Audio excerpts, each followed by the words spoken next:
आपल्या सर्वांचं बुलेटिनमध्ये पुन्हा एकदा स्वागत। महाराष्ट्र राज्यातल्या आमदार अपात्रता सुनावणी संदर्भात सुप्रीम कोर्टानं गेल्या सुनावणीच्या वेळेला विधानसभेच्या अध्यक्षांना एक सुधारित वेळापत्रक सादर करण्याचे निर्देश दिलेले होते आणि आधीच्या वेळापत्रकावरती कोर्टानं काहीशी नाराजी व्यक्त केली होती। परंतु असे निर्देश असताना सुद्धा विधानसभेचे अध्यक्ष कोर्टात सुधारित वेळापत्रक देणार नाहीत, तर आधीचंच वेळापत्रक सुप्रीम कोर्टाकडे सुपूर्द केलं जाईल अशी चर्चा रंगतेय। विधानसभा अध्यक्षांच्या वेळापत्रकावरती सुप्रीम कोर्टानं कडक शब्दात ताशेरे ओढलेले होते आणि न्यायालयानं लेखी आदेश दिले तरच आपण वेळापत्रकामध्ये बदल करू अशी काहीशी भूमिका सध्या अध्यक्षांकडून घेतली गेली असल्याचं कळतं आहे।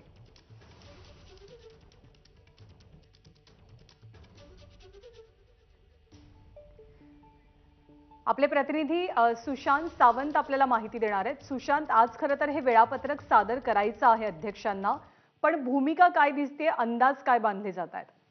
ज्ञानदा, विधानसभा अध्यक्ष राहुल नार्वेकर यांनी काही कायदे तज्ज्ञांची जी आहे ती चर्चा केलेली आहे। आपण जर बघितलं असेल तर राहुल नार्वेकर यांनी जे वेळापत्रक सादर केलं होतं त्यावर कुठेतरी ठाकरे गटाने आक्षेप घेतला होता। कोर्टाने देखील या संदर्भात राहुल नार्वेकर यांना सुनावलं होतं। मात्र जी आपल्याला खात्रीलायक सूत्रांकडून माहिती मिळते त्यानुसार न्यायालयाचे अद्यापही लेखी आदेश नाही आणि न्यायालयाने जर लेखी आदेश दिले तरच वेळापत्रकात बदल करू अशी भूमिका कुठेतरी आता विधानसभा अध्यक्ष राहुल नार्वेकर यांची आहे। त्यामुळे सध्या तरी असं दिसतंय की कुठल्याही वेळापत्रक जे दिलं आहे त्यामध्ये कुठलाही बदल होणार नाही। त्यामुळे आता कोर्ट काय म्हणतंय आणि राहुल नार्वेकर आता खरंच वेळापत्रक बदलणार का भविष्यात? सुशांत धन्यवाद। सुशांत धन्यवाद या सगळ्या माहितीबद्दल। तर आधीचंच वेळापत्रक सादर केलं जाईल आणि कोर्टानं लेखी आदेश दिले तर नवीन वेळापत्रक सादर करू अशी एकंदरीत भूमिका विधानसभा अध्यक्षांकडून घेतली जाईल अशी माहिती आहे। प्रशांत कदम सुद्धा माहिती देण्यासाठी आपल्या सोबत आहेत। प्रशांत, गेल्या सुनावणीमध्ये याच विषयी सुप्रीम कोर्टाकडून अध्यक्षांना नेमके आदेश दिले काय गेलेले होते आणि आता अध्यक्षांनी ही भूमिका म्हणजे जोवर लेखी कोर्ट आपल्याला सांगत नाही तोवर आपण काही वेळापत्रक बदलत नाही अशी भूमिका एक प्रकारे अध्यक्षांनी घेतल्याचं कळतंय।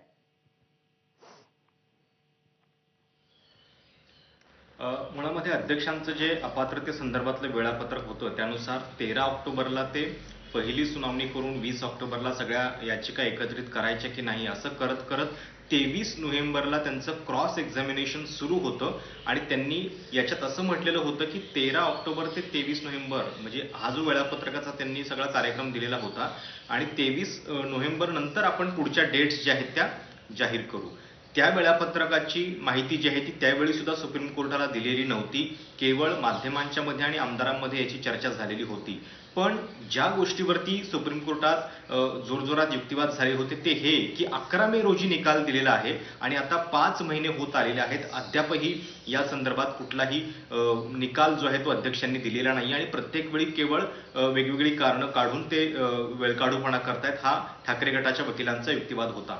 मागच्या वेळेची 2 विधानं जी आहेत ती कोर्टाची खूप महत्त्वाची आहेत। एकतर त्यांनी म्हटलेलं होतं की किमान निवडणुकीच्या आधी याचा निकाल लागला पाहिजे, कारण अशा पद्धतीने हे प्रकरण कालबाह्य होणं हे आम्ही खपवून घेणार नाही, सुप्रीम कोर्टाच्या निकालाचा तो अवमान मानला जाईल, ही एक पहिली गोष्ट। आणि दुसरं कोर्ट असं म्हणालेलं होतं की विधानसभा अध्यक्ष म्हणून त्यांच्या घटनात्मक संस्थेचा पदाचा आम्ही आदर करतो, पण जर तुम्ही ते प्रकरण गांभीर्यानं नाही घेतलं तर 2 महिन्यांच्या आत निकाल द्या असं तुम्हाला सांगावं लागेल।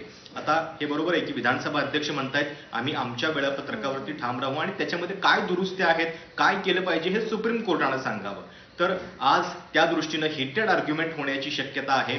विधानसभा अध्यक्षांच्या वतीनं सॉलिसिटर जनरल तुषार मेहता हे त्या वेळापत्रकाबद्दल आता काय आपली भूमिका मांडतात आणि कोर्ट त्याच्यावरती नेमकं काय निर्देश देत आहे हे आपल्याला बघावं लागेल। प्रशांत, तू राहाच आपल्यासोबत, कारण आणखी एका बातमीचे अपडेट्स तुझ्याकडनं घ्यायचे आहेत। गेल्या लोकसभा निवडणुकीमध्ये शिवसेनेनं युती म्हणून लढवलेल्या 22 जागांवरती राज्याचे मुख्यमंत्री एकनाथ शिंदे यांच्या नेतृत्वाखालील शिवसेनेनं आता दावा केलाय।